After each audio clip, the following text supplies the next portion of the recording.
অভিনয় করব না এমন তো কোনো কথা হয়নি। হায়াত আঙ্কেল সেই থেকে আসলে আমাদের বাবা এবং দিলার আন্টি হচ্ছে মা।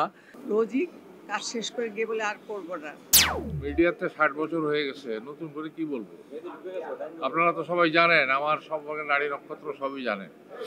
বিজ্ঞাপনে বোধহয় আমি 100-200 বিজ্ঞাপন করেছি, সুতরাং আমার কাছে নতুন কিছু না। কিন্তু তারপরেও নতুন এই জন্য যে এদের যে চেষ্টা, এদের যে আয়োজন, সেগুলোকে একটু ব্যতিক্রম মনে হয়েছে, আমার কাছে ভালো লেগেছে। সাইমন আমার অনেক পরিচিত, অনেকদিন ধরেই ওদের সাথে কাজ করেছি আমি সিনেমাতে। আশা করি বিজ্ঞাপনটা ভালো হবে। আর আমি খুব মাছের ভক্ত একজন মানুষ, আর মাছের একটা বিজ্ঞাপন করতে পারছি, এটা আমার কাছে একটা বিশেষ ভালো লাগে। বিজ্ঞাপন দিয়ে আসলে আমার ক্যারিয়ার শুরু হয়েছিল এবং যখনই বিজ্ঞাপনের শুটিং হয় আমার খুবই ভালো লাগে। আর আপনারা প্রতিনিয়তই আমাকে সাপোর্ট দিয়ে এসেছেন একদম আমার ক্যারিয়ারের শুরু থেকে। সো বছরের প্রথম বিজ্ঞাপন শুরু করলাম ছোয়া ফ্রোজেন ফিশের, এবং এই মানুষটার সাথে আমার পরিচয় আসলে মানে দীর্ঘ 15 বছর, বাট আমরা আনফর্চুনেটলি কাজ হয়নি। এটা আমাদের বিজ্ঞাপন দিয়েই শুরু হয়েছে, যদিও আমরা দুজনই ফিল্মের মানুষ।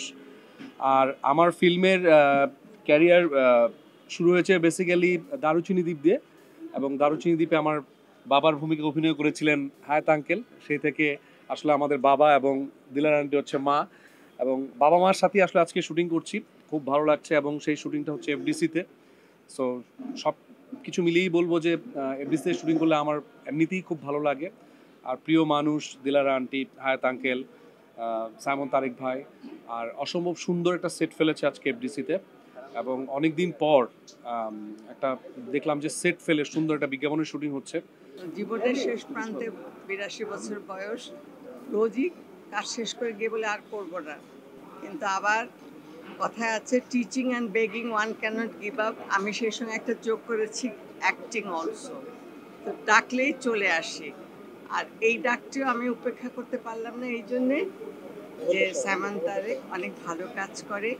আর যে পণ্যটি কাজ করব সেটি আমাদের দেশীয় পণ্য এবং খুব সময় উপযোগী।